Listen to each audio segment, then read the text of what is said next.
Hi, thanks. And I'm here joining you from my office so that you know I'm on campus. Thanks for the introductions there. I just want to go back to kind of take up the line of argument that Deputy Reader Cronin was making in relation to media and advertising. And to just ask you, do you think that the embedment of the fossil fuel and related industries in the media circles, like how much, for example, media outlets would be reliant on, say, for example, Ryanair, they're opening up new routes to travel, or the sale of cars, whether it's Volvo or, whatever companies, and there's so many of them, advertise their cars on telly. So you watch a documentary on prime time or on RTE or whatever station about the impact of climate change in the worst of areas, let's say Pakistan, where 30 million people were displaced and thousands lost their lives. And then straight after that, there's ads for cars or new Ryanair flights, routes opening up, or whatever form of corporate interest it is. And the embeddedness, I don't know how to put that word, of that industry into media outlets and the reliance of media outlets on their revenues coming in. Do you think, as behavioural psychologists, that has a major impact on either creating cynicism or negativity, or reversing people's understanding of the catastrophe we're facing and how serious the situation is? Because if we accept that it is as serious as it is, then we would not be advertising flights and cars and anything that emits fossil fuel and creates more problems for the planet. The second thing is just on the whole argument around the argument around individual change and how we look at psychologically individuals and how we change their behaviour and the barriers to change. I find it kind of fascinating that we focus on that so much and not on the behaviour of, for example, the CEO of Ryanair or the heads of agri-business that emit emissions by growing the herd and refuse to change their practices but stick, rigidly to the agricultural practices that we have. And again, you could have a big session on emissions or pollution of waters or whatever, and then a big ad for meat or bacon or pork or whatever it is, and beef. The whole sort of, you understand what I'm getting at, that we don't look at the behaviour of CEOs, of companies, of those clamouring at the moment to extend licences for gas exploration. What about their behaviour, their addiction to the profits that they make, and the behaviour of the industry itself? Are we looking at that and how we might be able to change their behaviour rather than looking at the individual?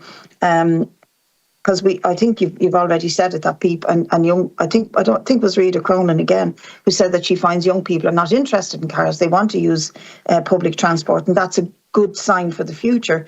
But the behaviour of the business conglomerates who try to push these models on us, while at the same time acknowledging that we have a climate catastrophe, or pretending to acknowledge that. Have we looked at their behaviour and what we may do to reverse that? Because I think, and I think you might agree, that if we could change their behaviour, we'd have a much bigger impact than trying to change the behaviour of Bríd Smith or any of us sitting here in the room or outside the room in terms of that. So there's my two questions. Okay, thank you. Who wants to go first? Professor Hurlin? Or Mr. Robbins, go ahead. Just to come back to Deputy Smith about the embedded nature of the advertising in the media. Sorry, and I'm not a behavioural scientist. I'm a sort of media and communications researcher. But in my experience, I worked in the media for about 25 years. There was a convention of a Chinese wall between the editorial function and the advertising function. And the editorial function would book an ad, say, could be for a car, could be for an airline. The journalist would produce the paper in which this ad appeared without any kind of taking account of who paid for it or where it would sit. So, I mean, it seems almost naive to believe that could work, but in my experience, it did work. The journalists had a very strong sense of their own independence from the commercial side of the house. The commercial operation of the newspaper was almost like a different world to the journalism side. Now, having said that, a colleague did an interesting piece of research of RTE's coverage of one of the IPCC reports, where she coded not only the coverage itself, but the ads that appeared in between in the news bulletins. So we were getting one set of messages about climate from the coverage of the IPCC report, but all the advertising in between was about very carbon intensive activities. And I think that throws up a debate wider than, here is about how we fund the media and how we fund public service media, and whether we should have it depending on advertising at all or not. But, I think it is an interesting question that people consume the ads as well as the media, and they're getting often two contradictory messages. Professor Nunn? Deputy, the evidence is absolutely clear that advertising persuades. I mean, you're right about that. And there's been research that's done specific on car advertising that shows that car advertising persuades, and that it gives an incorrect perception to people, if you like, about the benefits of car travel, what it feels like to be in a car, how pleasant it is, how useful it is, and so on. I mean, advertising does persuade. It exaggerates the benefits of products, and there's a bucket of research that shows that that is true. If one wants to take that on, I mean, I think there is a real case to be made. I mean, we regulate advertising on a regular basis. We've done it for a long time. We do it, for example, to try to avoid people buying poor financial products and so on.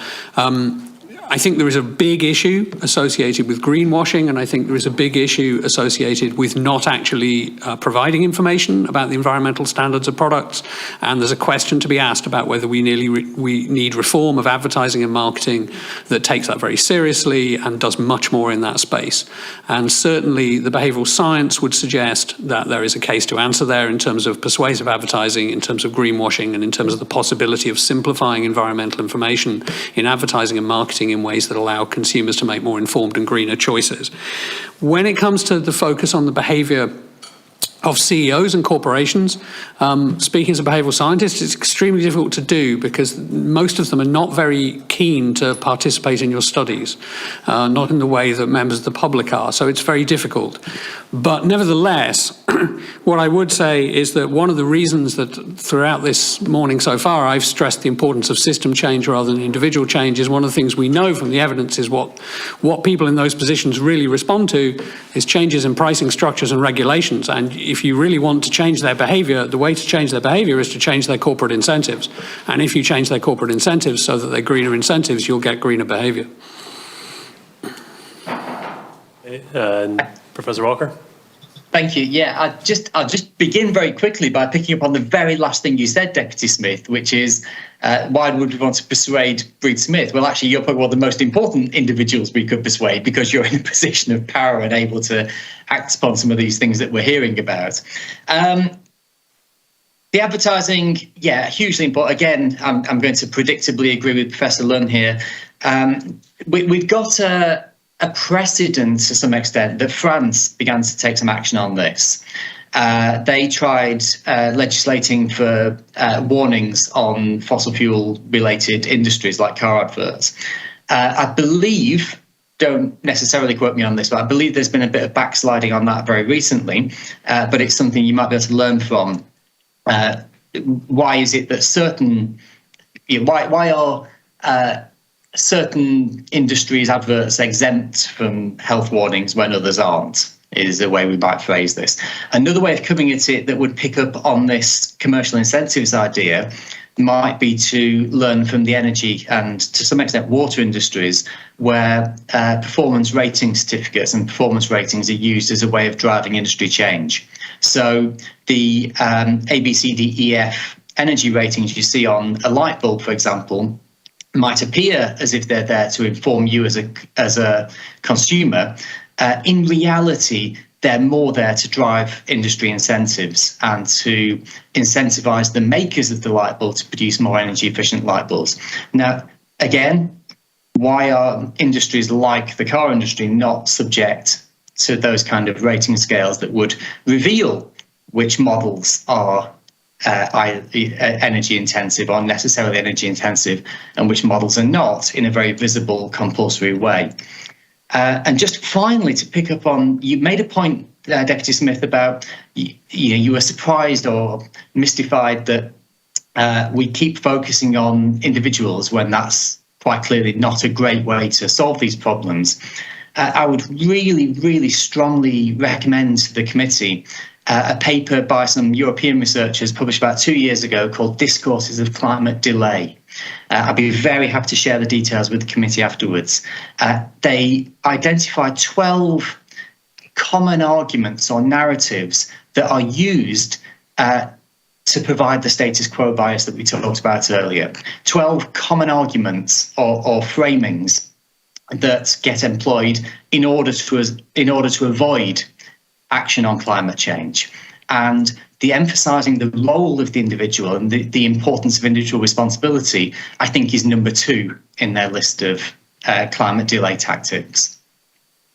May I just add something very quickly there? That Discourses of Delay paper by Lamb is something I've been putting in front of journalists as well, so that they are aware of these discourses and that they can hold the people who are engaging in these discourses to account, just the way they would hold one of you if you came onto, their radio programme or whatever, so that the journalists, as I say, there's a job of work to be done literacy-wise, but just so that they can identify these discourses and interrogate them properly.